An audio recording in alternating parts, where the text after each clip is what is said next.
Welcome to Lecture 11 for Chemistry 418. This lecture is on chemical speciation. And this lecture is the first lecture that we're going to focus in on the chemistry of radioactive elements. And within this lecture, we're just going to talk about how one derives the chemical form of a element based upon thermodynamic data. This is important for radioisotopes and radioelements because if one wants to control the nucleus, one really has to understand the chemistry. So the coupling is, we've discussed nuclear properties. So we have the nucleus, the electrons are fundamentally the chemical handles that we can use to manipulate that nucleus to do what we want it to do. So in other words, if we want it to separate, or we want to be able to identify it, or we want to predict how it behaves in the environment. In this lecture, we're going to discuss the use of constants to model chemical form. We're going to review thermodynamic and kinetic data, and we're going to talk about how the property of a radioelement is based upon the speciation. So that the chemical species in the system, the chemical form, is the dominant route in which we can understand or control the radioactive isotope. As an example of that, here's a figure that shows an overview of actinide behavior in the environment. We see that there's a number of different neptunium species.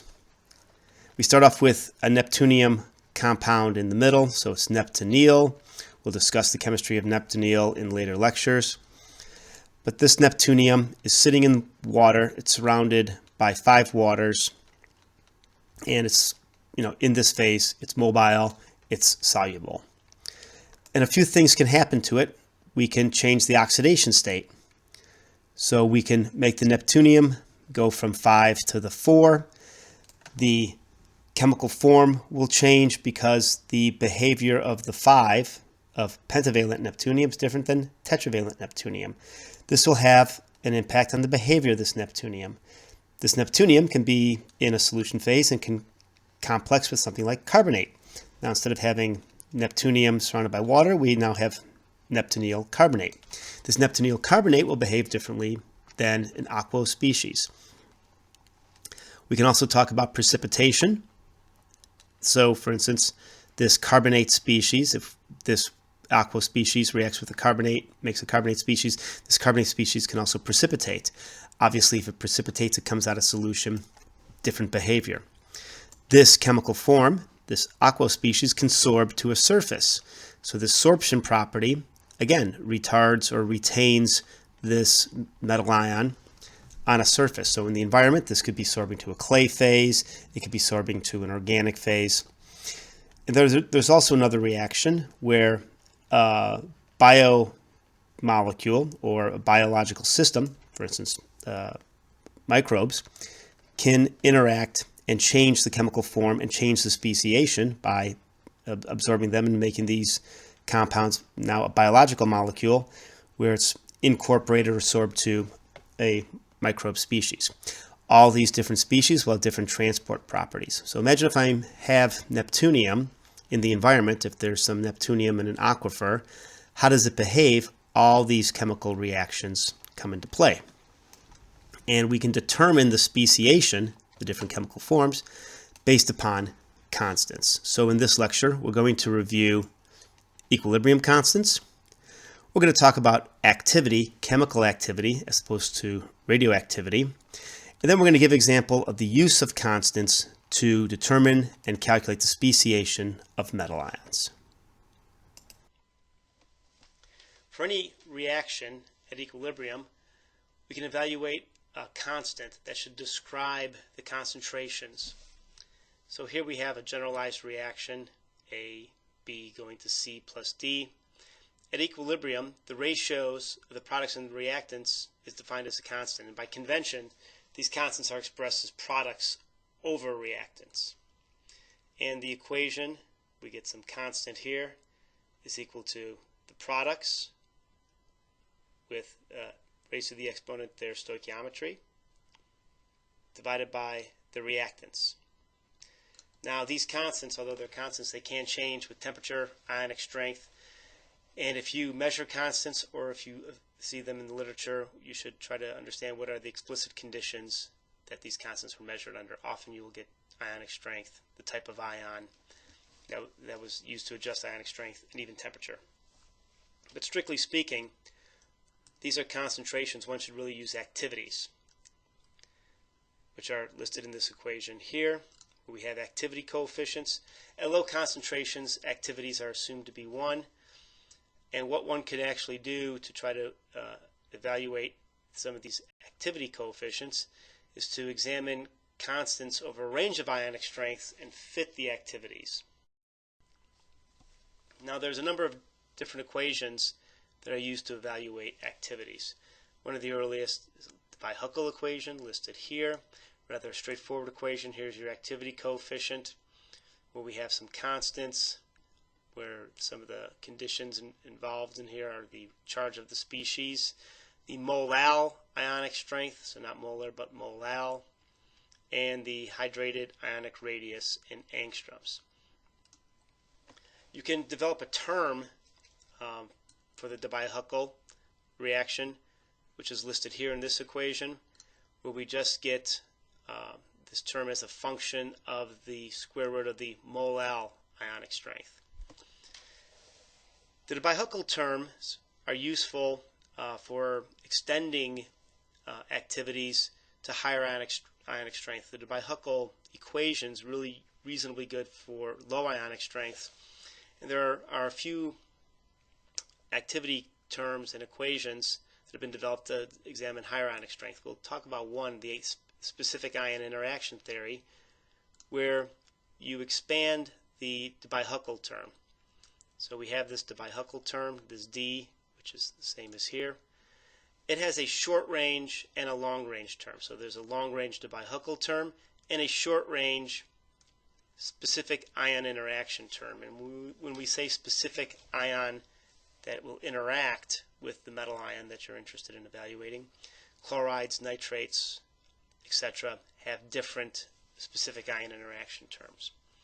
One can wrap up all these terms together and develop an equation which says the log of the complexation constant at a measured ionic strength is equal to a 0 ionic strength plus this function of the Bi-Huckel term minus the specific ion interaction terms times the molal ionic strength. There's a final equation, the Pitzer equation, which has 3 binary terms and 2 ternary terms that describe the interactions, and information on Pitzer can be found on the internet. Overall, by evaluating the activity as a function of molal ionic strength, there's a few conditions that one can evaluate. This figure here shows activity coefficients for different sodium salts as a function of ionic strength.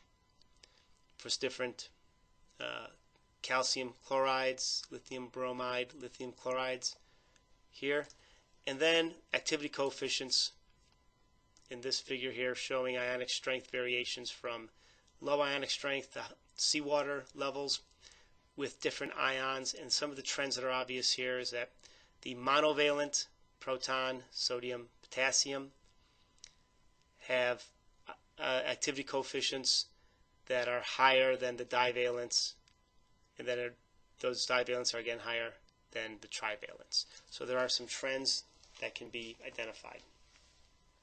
Here's some data showing the complexation constant measured for humic acid and curium as a function of the square root of the molal ionic strength.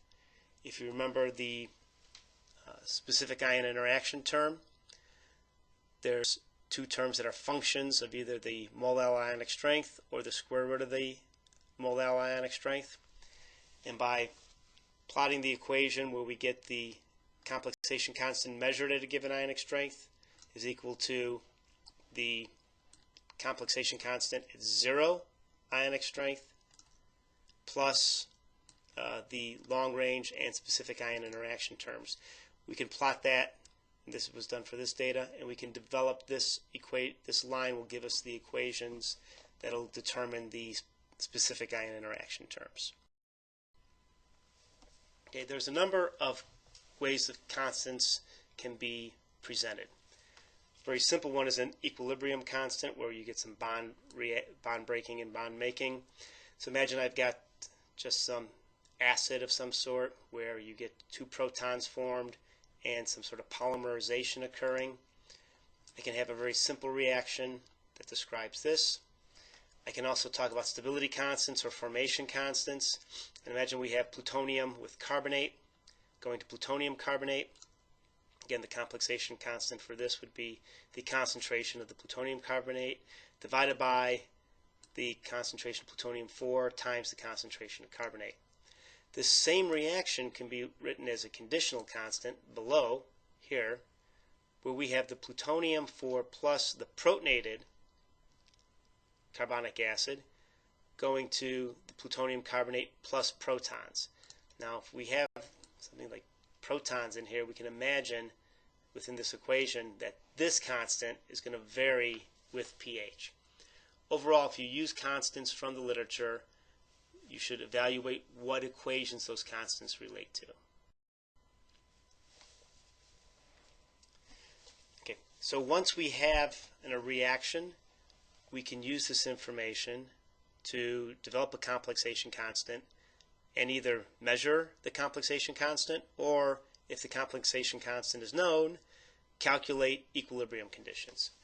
So let's go back to a very simple system where we have this reaction 2HX going to 2 protons plus a dimer of X minus 2.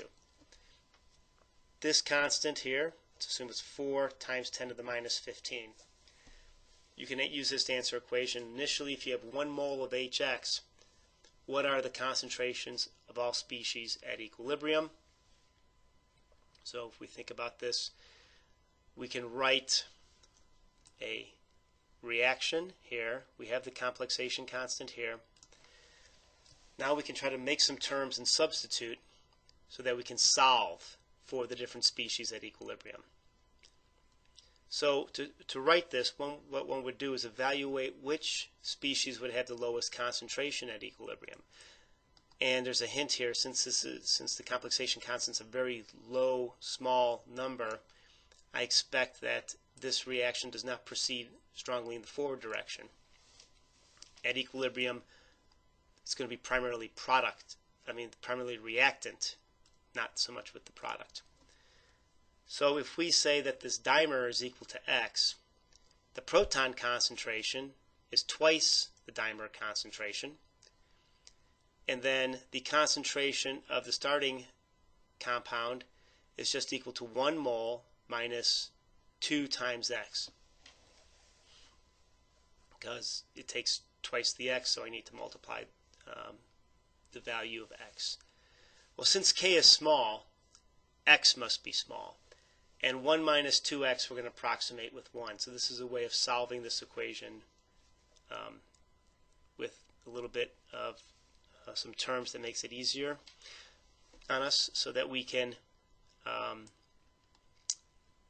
rewrite the equation where K is equal to, this is our proton concentration. Excuse me, this is our proton concentration. This is our dimer concentration, and this is the concentration of the reactant. We're going to say the concentration of the reactant is fundamentally 1.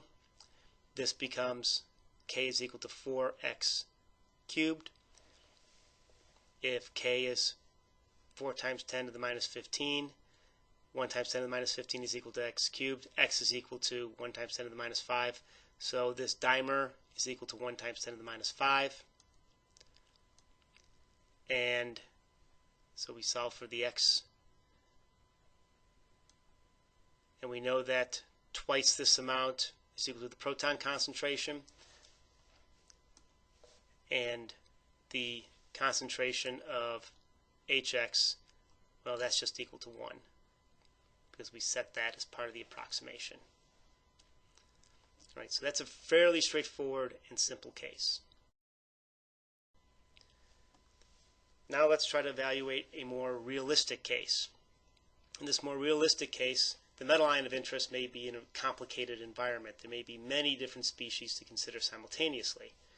So as an example, consider the speciation of uranium in an aquifer. And even in this case, we're going to make it pretty simple on ourselves. And what we're going to do is limit the species that we're interested in, that we're going to calculate for. The uranium species are either going to be the free uranium, some form of uranium hydroxide, some form of uranium carbonate, and then some form of uranium bound with natural organic matter. We'll call those uranium humates. Now we need to get the complexation constants for the species that we're interested in. For example, if I'm interested in the carbonate speciation, I need to get the complexation constant that describes this reaction. So that would be the concentration of the uranyl carbonate divided by the concentration of the free uranium times the carbonate. So fundamentally, I need to know or find the total uranium, the total carbonate, the pH, since that's going to be an important component, and the total humic acid concentration. Lucky for us, there's extensive databases that are available that can provide complexation constants for a number of species. And here are listed some of the relevant complexation constants for the uranium species that we've discussed. So here are the hydroxides, and here are the carbonates, here are the humic acids. A lot of this data can be available for uranium from the chemical thermodynamics of uranium. The link is listed here. The link is also on the web page. There's other ways that we can make this easier on ourselves. If we know the total amount of uranium is low, we can exclude binary or ternary species. So if we have a low amount of uranium, we can just exclude these species from our calculations. We don't have to worry about them. Okay, so we can find the complexation constants. Now what we need to do is write our equations. And what we want to do, we want to describe the total uranium concentration in solution, which we'll call this U total, as the sum of all the uranium solution species. So for example, the U total is going to be equal to the amount of free uranium plus the amount of uranium carbonates, and we had a few uranium carbonates, and the uranium hydroxides. Make sure that if you have something like the uranium hydroxides, if you have dimers or trimers, you need to include that, the fact that you have 2 or 3 uranium in those molecules, and uranium humate.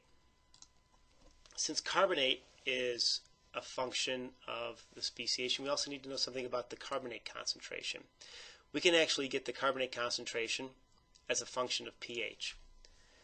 If we utilize Henry's constant for CO2, in other words, if I know how much CO2 is in the gas phase, Henry's constant will tell me how much goes into an aqueous phase. That'll form carbonic acid. And if I know my protonation constants for carbonic acid, I can actually write an equation where the log of the carbonate concentration is equal to the log of the constants plus the log of the CO2 partial pressure minus 2 times the log of the proton concentration. And knowing that pH is just minus the log of the proton concentration, I can substitute pH in this equation for log proton concentration. So I can derive an equation that tells me the log of the carbonate concentration as a function of constants, and the partial pressure, and the pH. I also need to know something about the hydroxide concentration. Well, I just get that straight from the pH, where POH plus pH is equal to 14. That I can use to derive the hydroxide concentration at any given pH that I care to measure. And then the total amount of humic acid is equal to the different uranium species plus the amount of free humic acid. So now I have all my terms to describe the range of species that I'm going to be interested in evaluating. To solve for the speciation, what one needs to do is write all the species in terms of free metal, free ligands, and the constants. As an example, we have a generalized complexation constant here for a uranium with ligand A and ligand B that's formed from uranyl, so free uranium, free ligand A, and free ligand B. The complexation constant is written as this XAB because this tells me how many uraniums, how many ligand A and ligand B there are involved in the complex. If I have this generalized complexation constant, I can write the concentration of the product as a function of the complexation constant and the species involved in the reaction. An easy way to evaluate these terms is to write the free ligand and free metal concentrations as px values. Px, like pH. Px is just equal to minus the log of the free concentration. So for instance, P uranyl, UO2 2+, is just equal to minus the log of the UO2 2+ concentration. I can rearrange this equation so that I can put these px values in along with the complexation constant to calculate the species of interest. I need to include the negative of the log of the complexation constant since I'm talking about px terms, so I just treat this as a minus the log term. And what this becomes is that the concentration of the species is just equal to 10 to the negative x p metal, so p uranium, plus a pa plus b pb minus log of the complexation constant. And these factors that I have out in front is just the stoichiometry. The x is how many uraniums are involved in the final complex. This small a is how many ligand A, and the small b is how many ligand B. As an example, for this diuranium dihydroxide species, this species here, to calculate it, it's equal to 10 to the minus 2 times the PuO2 plus twice the POH minus 22. That comes from the complexation constant being log of the complexation constant is equal to 22. So I can set up all these equations and solve. Now that we've discussed how to set up these equations, the next step is to actually solve for them. We're going to give a few different examples, two primarily, one using an Excel spreadsheet to set up the equations, and a second one using a program called CHES. CHES is a speciation program, and it's one of many available programs, both commercial and freely available, that one can use for speciation calculations.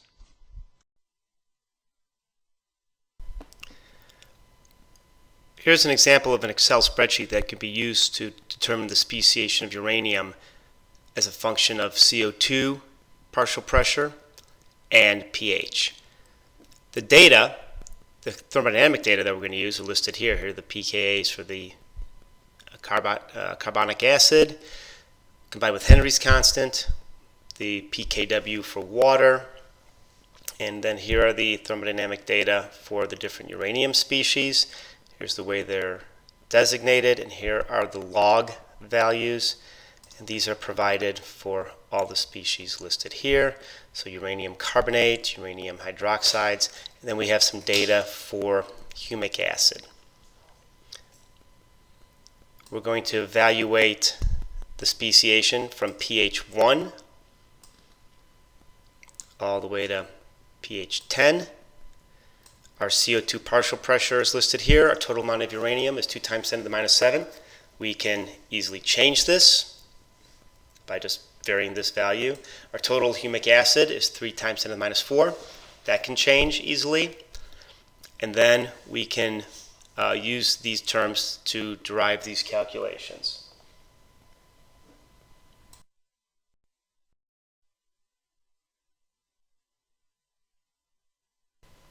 Now that we have the thermodynamic data in place, all we need to do is calculate the species. Since we have the thermodynamic data, we need to determine the PM values, so the P metal, UO2, and the PHA.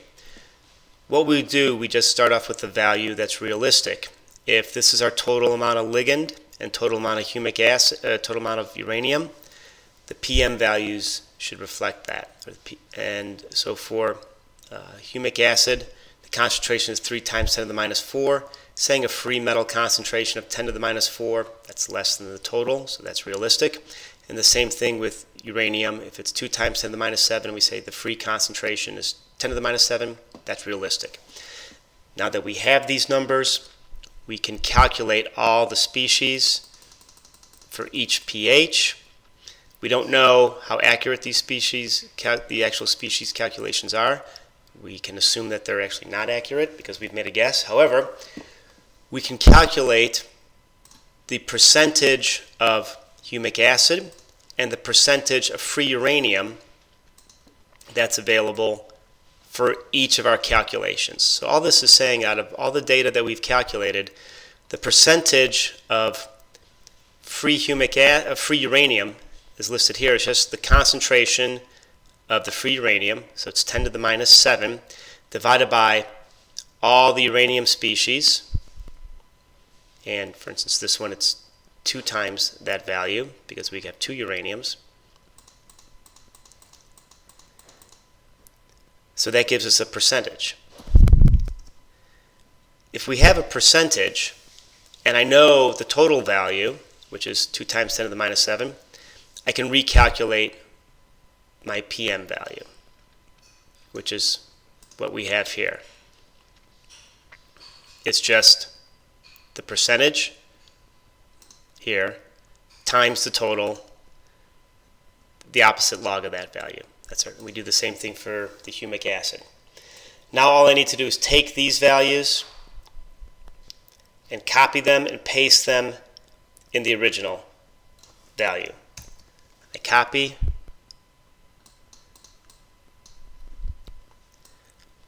I go back here and paste, and the one trick is you want to do a paste special, and I want to paste the values. I do that, and you see these values have changed. I've done another calculation. They've calculated another set of values. Now, as opposed to doing this manually with Excel, we can record a macro. So I'm just going to make this Control A. So what I'll do is, this macro is running. I copy the calculated px values.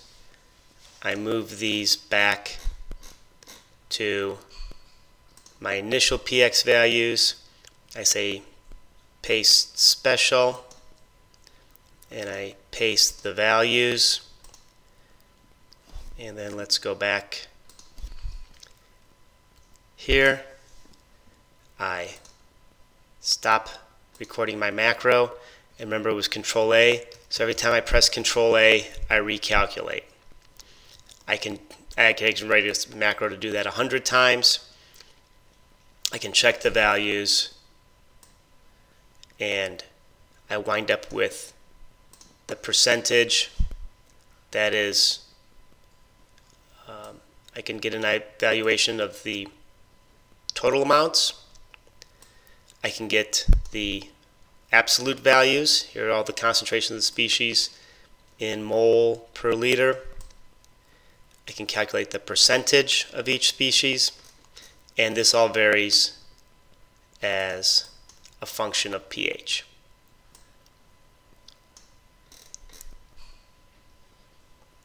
So now I have this tool that allows me to determine the speciation under any of the conditions that I'm interested in evaluating. I can change pH, I can change total uranium, total ligand, and even the CO2 partial pressure.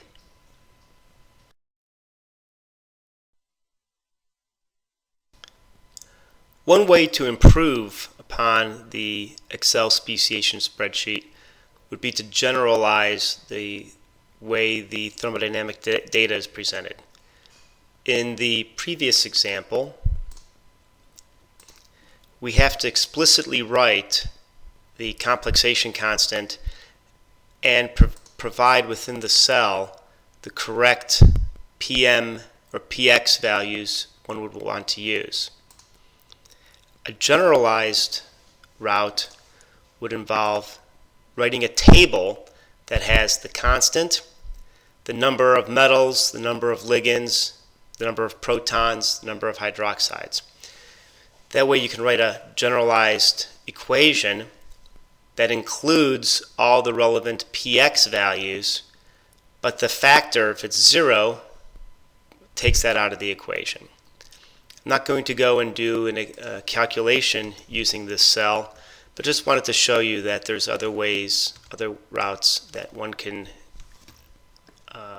use to determine speciation through Excel spreadsheets. And I also understand that this was a relatively fast, and if it was your first time, it might not be particularly clear on how all the speciation is performed. But what one can do for that is review the equations and practice with the spreadsheets. And both those spreadsheets are available on the web page.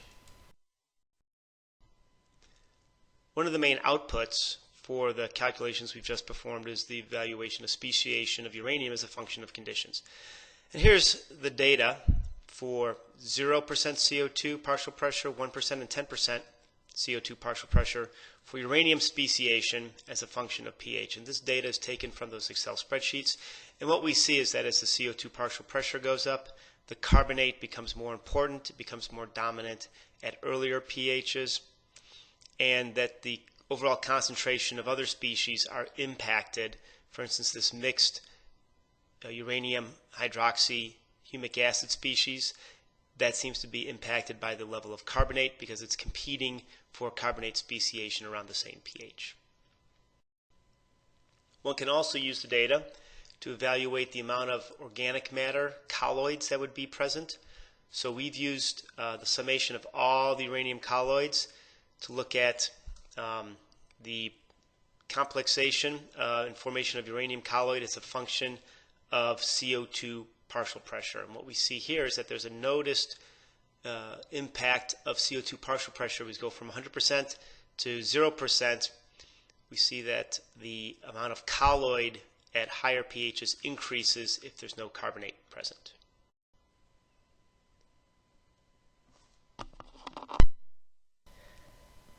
Another simpler way to perform speciation calculations is with a commercial available model that has a database embedded in it.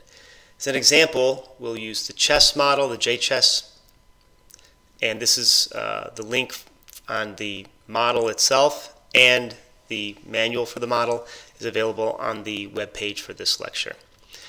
And we'll quickly show how to do a very simple speciation of uranium from pH 2 to pH 10. So we'll start here. We'll say we'll add some of the values and variables that we're interested in. So we'll add a pH value. I said we'll go from pH 2. We'll start at pH 2. We'll say apply.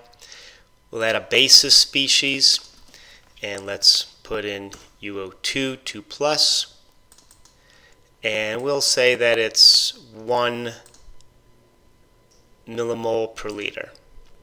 We'll apply, dismiss, go to reactions, we'll add a variable. We want to go from pH 2 to pH, let's say 12, dismiss, and we go from pH from 2 to 12, that's our variable. Now for the output, we'll say let's output pH so we can plot it against pH. Groups, if you use all, you'll get error. There's an error in the program. So if I go to groups, I'll say let's look at the aqueous. It's in millimoles. Apply. We see that it's listed here. And then minerals, solids, anything that precipitates out. Apply. Dismiss. And now we're ready to run the speciation calculation. Go over here to CHES, say run CHES, and here's our result. We get a graph that shows concentration versus pH. And we can't tell much from this, but if we look at this graph carefully, there's some data here that I'm not interested in plotting, like the proton concentration versus pH. That's trivial. So let's go back to the JPlot tab here. So this is what we're plotting, pH versus everything here. Let's eliminate those species we're not interested in. I'm not interested in the proton, so I'll remove it. And I'm not interested in hydroxide, and I'll remove it. Everything else, I'm interested in showpite, that's UO2OH, 2, solid. And the line's yellow. I don't want it to be yellow, so we'll click on the line, and I'll make it purple, and to make it a little bit more noticeable, we'll change it up. And I go back and I plot it, and there we see that the concentration varies as we go from pH 2 to pH 4. The free uranium decreases. The showpite, this precipitate, is dominant from pH 5 all the way to around pH 10. We get above pH 10, we start forming this species here with the UO2 hydroxide. Okay. So we can use this same database. We can go back to the main solution, and let's say I'm going to change the total uranium concentration. It's in millimole. Let's go to micromole. And I'll apply that, dismiss. Everything else is the same. Let's have CHES run it again. Again, it gives me the output that includes the proton. I'm not interested in the proton. I'll eliminate the proton, eliminate the hydroxide, and I click here. Oh, and I get my speciation curve. Now what we see at the lower concentration, we don't have the precipitate. The uranium free concentration decreases. This uranium hydroxide species increases. And finally we get this uranium hydroxide species. Okay, CHES can be used for a number of metal ions. If we were to look here, we could add plutonium, americium, not technetium. If we wanted technetium, we might have to go to some of the aqueous species. And here's the technetium species. This was just a very brief introduction.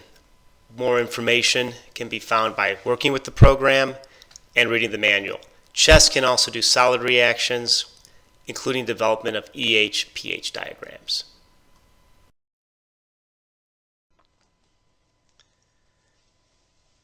Thermodynamic data, particularly the complexation constants, as we've already demonstrated, are useful in determining speciation. But by measurements of the complexation constants, we can actually evaluate other thermodynamic data.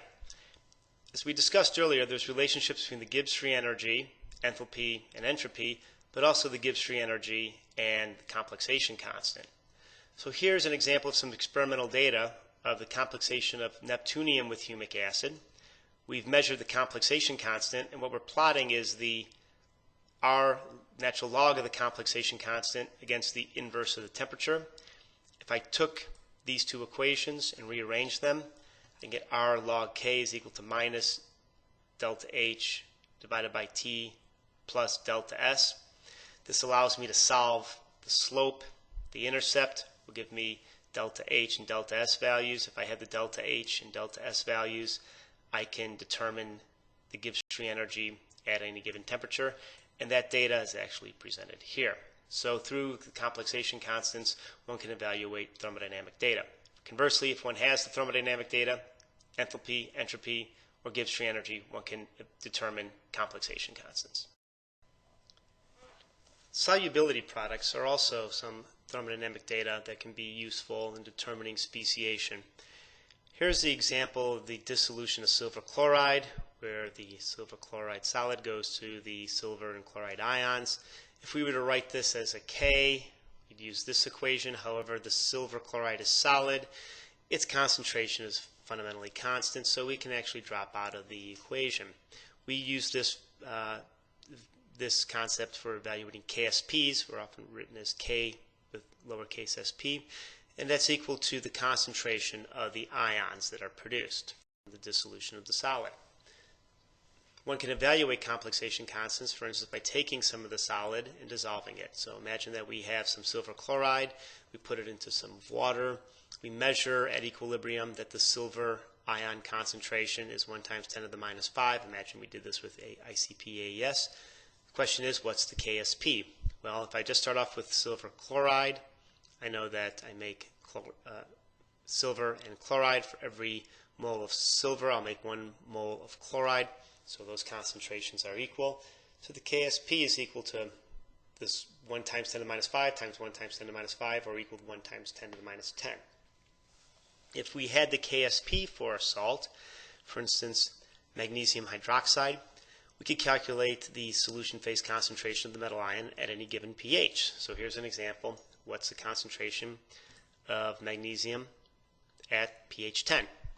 We use the KSP, which is 1.2 times 10 to the minus 11, is equal to magnesium times the hydroxide squared. We rearrange this equation, knowing that the hydroxide is equal to, if I give you the pH, 14 minus the pH is equal to the pOH, so 10 to the minus 4.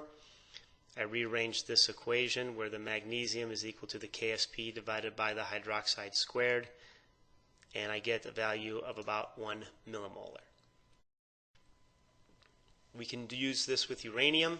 Here's a literature value for the KSP of the for uranium dioxide. The value is 10 to the minus 52. If I use this value, what's the expected uranium-4 plus concentration at pH 6? And then generalize the equation so I can measure, so I can calculate the uranium-4 concentration at any pH.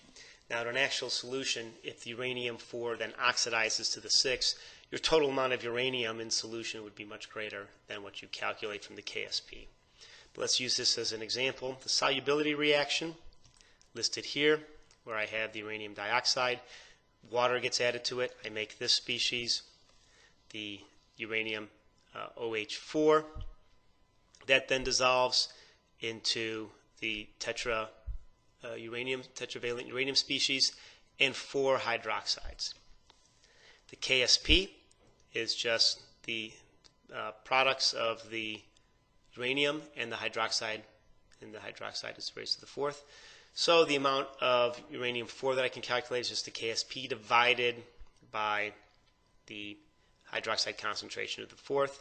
If I remember that the pOH plus pH is equal to 14, I can say that at pH 6, pOH is 8, so the hydroxide concentration is 10 to the minus 8.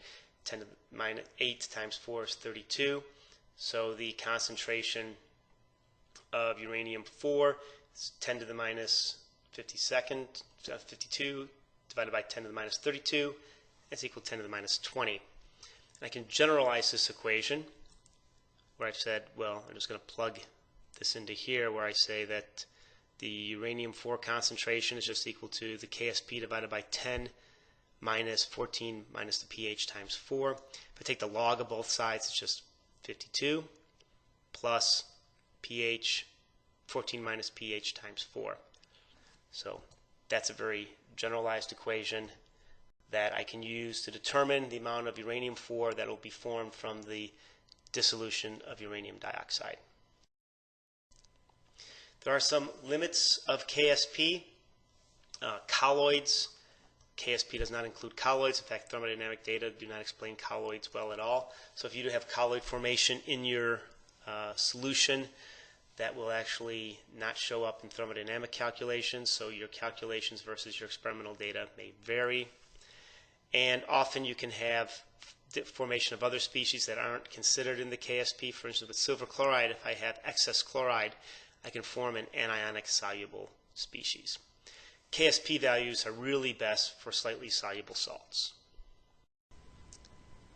What was presented in this lecture includes reaction and complexation constants and the role of activity, chemical activity, in those constants. As was shown here, we can have a reaction where we get some reactants going to some products. The complexation constant, or some equilibrium constant, is shown here where we have the products divided by the reactants. Here we have the chemical activity included. So these are the equations that we use to determine speciation. So if we have this value known, at equilibrium we can determine the relative concentration of each species. We also discussed how to perform these speciation calculations, provided an example with a simple system using an Excel spreadsheet, and a more complex system using a program. In this case we used the CHEM program for chemical speciation. Another thing we did, we discussed the relationships between Gibbs free energy and complexation constants, exploiting this equation here where we have the Gibbs, and then we also can use the equation where the Gibbs free energy is equal to delta H minus T delta S. We can relate these two terms, and we can show how we can get the delta H and delta S from a reaction based upon its complexation constant. So if you measure the complexation constant as a function of temperature, the thermodynamic terms for a system can be derived, including delta G, D. Since we know delta H and delta S, we can get all the terms. Some specific questions you should be able to address based upon the lecture are shown here. For instance, provide complexation constant for the formation of plutonium monocarbonate. Well, the reaction is shown here where plutonium interacts with carbonate, forming the plutonium monocarbonate species, and the complexation constant would be the concentration of the plutonium monocarbonate species divided by the concentration of plutonium free times the concentration of the carbonate free. This equation is not shown with ionic strength corrections or activity coefficients. In fact, you would need to discuss what are some conditions that can influence complexation, for instance temperature and ionic strength, and often these conditions should be explicitly provided. So for instance, you may perform the study here of plutonium carbonate. It may be performed in 1 molar ionic strength, so you would say that the complexation constant that you've measured is at 1 molar ionic strength.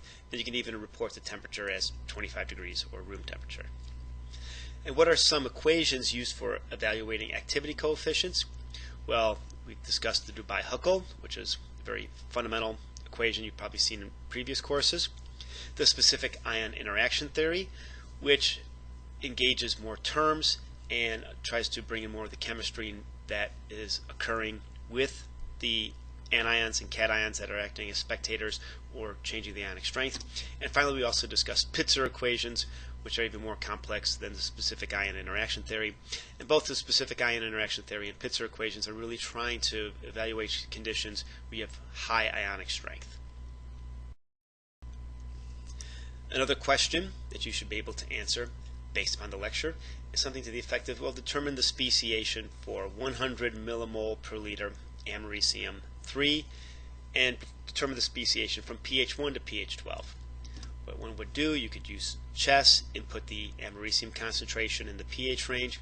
This would have the way of accessing all the constants in the CHEM database, and you can develop a figure that would look like this, where you would see that the concentration of americium-3 is dominant at the lower pH. As you increase pH, it starts to tail off.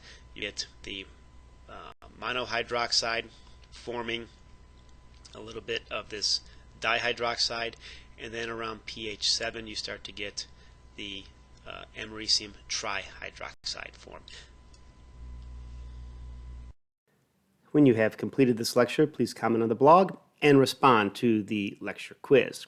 The outcomes for this lecture are shown here. The lecture provides a review of solution activity in chemical reactions. This should have been material that was discussed in previous courses, and in this lecture it was just meant as a review. You should understand the different types of constants in the literature and how they are used. In particular, one should be able to relate constants to each other using reaction equations. You should understand how to set up speciation calculations, how to describe the total amount of a metal ion based upon the species that compose that metal ion in solution. You should know how to utilize output data from speciation calculations to determine the conditions in which given species would be dominant. One should understand how to relate thermodynamic terms to speciation calculations. From this lecture, one should be able to comprehend, understand, and utilize solubility constants. And finally, in this lecture, a number of examples of speciation calculations were provided. However, these were just used to demonstrate how speciation calculations could be performed. For the work in this course, you should understand how these speciation calculations are performed, but you should primarily know how to use the output data.